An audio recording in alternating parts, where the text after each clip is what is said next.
Muitas culturas germânicas acreditavam que o mundo era sustentado por uma grande árvore. Na mitologia nórdica, esta árvore foi chamada de Yggdrasil. Yggdrasil não apenas apoiava os 9 mundos da cosmologia nórdica, ela também fornecia uma conexão entre eles, permitindo a comunicação em grande escala entre os homens, os deuses e os mortos. Essa imensa árvore era alimentada por 3 poços, cada um com seus próprios poderes. O mais famoso deles, o Poço de Urd, era onde as Norns mediam e teciam os destinos de todos os seres vivos nos 9 mundos. O Poço de Urd fez mais do que apenas dar água a Yggdrasil. Também afetou o destino da árvore e da humanidade, mantendo Yggdrasil saudável por um tempo, apesar das forças que constantemente a enfraqueceram. De acordo com a cosmologia nórdica, a árvore do mundo era o centro de toda a criação. De acordo com as lendas, os 9 mundos ficavam ao longo do tronco de Yggdrasil, ou dentro de seus ramos. Algumas histórias, de fato, parecem implicar que Yggdrasil não existia fora dos mundos. A maioria dos relatos implica que Yggdrasil existiu antes de qualquer um dos 9 mundos ou qualquer outra forma de vida. Ginnungagap, o espaço vazio que mais tarde seria preenchido por esses mundos, é frequentemente descrito como o comprimento de Yggdrasil. Yggdrasil era tão fundamental na mitologia que muitas tribos germânicas acreditavam que ela também se refletia no mundo dos vivos. Enquanto a maior parte da vida existia nos 9 mundos, cada um sendo o lar de uma das raças inteligentes da mitologia nórdica, Yggdrasil em si era o lar de seu próprio ecossistema. Uma águia gigante vivia em seus galhos, e de acordo com a Edda poética, ela se chamava Vedfolnir. Alguns acreditam que Vedfolnir servia a um propósito semelhante aos corvos de Odin, voando entre os mundos para trazer notícias e informações. A águia pode representar o próprio Odin, pois é um símbolo comum de realeza e uma forma muitas vezes tomada quando os deuses se transformam. Em Niflheim, uma serpente chamada Nidhogg vivia em uma das raízes de Yggdrasil. Nidhogg e a águia eram inimigos jurados. A serpente não podia subir para atacar a águia, e o pássaro nunca deixou o topo da árvore. Em vez disso, os dois usaram um mensageiro chamado Ratatoskr para trocar insultos. O esquilo constantemente corria para cima e para baixo, levando as mensagens de ódio passadas entre o pássaro e a serpente. Embora algum simbolismo possível tenha sido proposto para Ratatoskr, muitos historiadores acreditam que o esquilo foi um embelezamento criativo para as imagens da árvore do mundo. Possivelmente inspirado por pouco mais do que os ruídos de tagarelice e repreensão feitos por esquilos de árvore comuns, foi um acréscimo à história que não tinha um significado mais profundo. 4 cervos também viviam nos ramos de Yggdrasil. Várias explicações foram dadas para os 4 cervos que mastigavam a folhagem de Yggdrasil. Alguns os compararam às 4 estações, aos ventos direcionais, aos elementos ou aos estágios da lua e à passagem do tempo. As lendas nórdicas previram que no futuro, Yggdrasil também seria um lar temporário para 2 humanos. Depois do Ragnarok, se dizia que um casal chamado Lif-Lif-Brazir, vida e amante da vida, sobreviveria e se refugiaria nos ramos de Yggdrasil.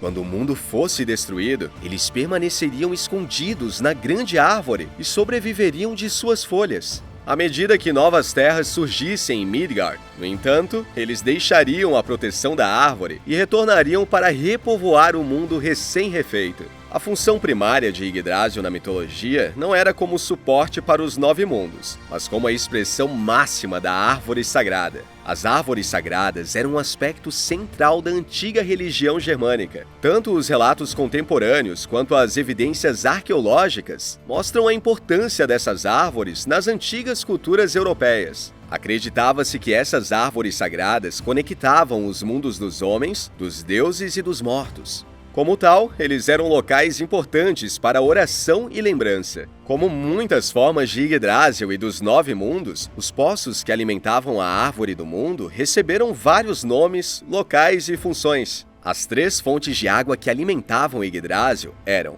o Poço de Mimir. A cabeça do deus do conhecimento descansava ao lado de um poço que estava imbuído de seus poderes e poderia fornecer informações a quem bebesse dele. Se dizia que ficava perto da terra dos gigantes do gelo, ou perto de Asgard, onde Odin poderia controlá-lo. Hvílgilmir, descrita como uma fonte borbulhante em vez de um simples poço. O Poço de Urd, o Poço do Destino e ponto de encontro das Nornas. A localização deste poço variou em quase todas as lendas. Alguns afirmaram que era um lago abaixo da árvore. Alguns o colocaram perto de Asgard ou Midgard, e outros disseram que estava acima da própria árvore e uma raiz dobrada em direção ao céu para alcançá-la. Por ter apenas 3 fontes de água, Yggdrasil teria apenas 3 enormes raízes. Cada uma foi para um dos poços e se dobrou acima e entre os mundos para alcançar a água. Esses poços também serviram para outros propósitos. Hvílgilmir é mencionado no mito da criação como uma das fontes de toda a vida.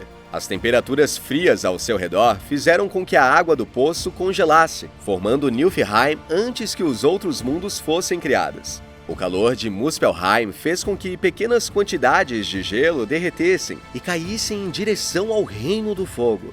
No entanto, a maior parte dessa água evaporou antes de chegar a Muspelheim. As névoas que eventualmente encheram Ginnungagap se uniram em Ymir e Audumbla, o gigante e a vaca que foram os primeiros seres vivos. O Poço de Mimir era uma fonte constante de conhecimento. Odin consultou Mimir, o deus desencarnado que guardava o poço, mas acabou sendo autorizado a sacrificar seu olho na água para beber ele mesmo. Esta água deu a Odin conhecimento, provavelmente de natureza mágica. Quando ele se enforcou também, o conhecimento foi revelado a ele na água. O nome do poço que Odin olhou para baixo nunca foi mencionado, mas pode ter sido o Poço de Mimir revelando mais conhecimento. Também poderia ter sido o Poço do Destino, embora a nova sabedoria de Odin não lhe desse a previsão que aquele poço proporcionava. Abaixo da Árvore do Mundo estava o terceiro poço na cosmologia nórdica, o Poço de Urd. Urd poderia se referir ao destino como um conceito ou uma das 3 deusas que diziam controlá-lo. As Nornas eram as deusas que se reuniam ao redor do Poço de Urd sob Yggdrasil. As Nornas eram deusas que tinham uma habilidade única de manipular o destino. Geralmente retratadas segurando fios de linha, elas mediam a duração da vida de uma pessoa e teciam um caminho que determinaria o curso de uma vida.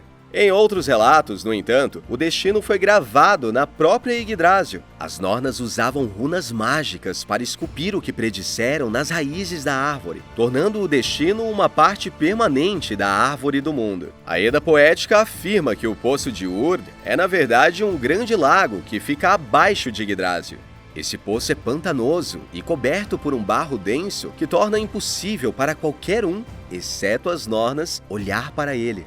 A magia xamânica geralmente incluía olhar para uma superfície reflexiva, como um lago ou poço, para ver verdades ocultas ou conhecimento secreto. A água barrenta do Poço de Urd garantia que ninguém, exceto as Nornas, pudesse aprender qualquer coisa olhando para ele. Yggdrasil era forte e aparentemente atemporal.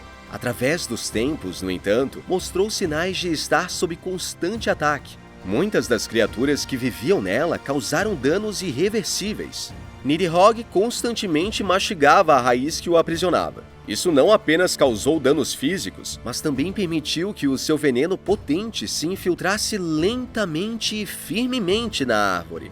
Os 4 cervos comiam os galhos superiores. Mesmo Ratatosk, que muitas vezes é considerado um enfeite inofensivo, pode ter danificado Yggdrasil. Alguns acreditam que os dentes de roedor do esquilo foram outra força que enfraqueceu a grande árvore. Além dessas criaturas, Yggdrasil estava morrendo lentamente por outras causas. Muitas fontes descrevem a podridão e a decomposição que a afetavam. Alguns diziam que a árvore parecia intacta, mas que a podridão crescia lentamente dentro dela. Outros a descreveram como visivelmente apodrecida, parecendo bem de um lado, mas completamente morta do outro. Para combater esse mal, as Nornas usaram um Poço de Urd para cuidar de Yggdrasil e mantê-la viva pelo maior tempo possível. Todos os dias, as Nornas enchiam solenemente jarros de água do Poço do Destino e os levavam para a raiz que estava acima dele. Elas derramavam essa água lentamente sobre a madeira, e ela nutria a árvore e combatia sua morte lenta. Eventualmente, no entanto, as lendas implicam que os esforços das Nornas para manter Yggdrasil saudável não foram o suficiente. Alguns acreditam que o enfraquecimento da árvore sagrada acabaria levando a muitos dos eventos do Ragnarok. Enquanto a árvore do mundo forneceu um canal entre os mundos, ela também bloqueou alguns. Algumas fontes dizem que a raiz que aprisionou Nidhogg fechou os portões de Niflheim, enquanto outra parte da árvore fez o mesmo com Muspelheim. Quando essas raízes estivessem fracas o suficiente, os habitantes desses dois reinos seriam capazes de se libertar e começar seu ataque contra Midgard. Niflheim é frequentemente considerada como sendo o local do Reino da Morte de Hel. Então, além de Nidhogg e os gigantes de gelo, os mortos estariam livres para deixar o mundo congelado. De Muspelheim, os gigantes do fogo partiriam para queimar o mundo. Embora o Ragnarok possa ser causado, pelo menos em parte, pelo enfraquecimento de Yggdrasil, a grande árvore não morreria inteiramente. Quando o resto do mundo fosse refeito após a batalha, Yggdrasil renasceria no novo mundo. E esse foi o vídeo de hoje. Se gostou, deixa seu like e se inscreva no canal para ficar por dentro do universo mitológico. E se tiver algum tema que você gostaria de ver em um próximo vídeo, deixe aqui nos comentários e até a próxima!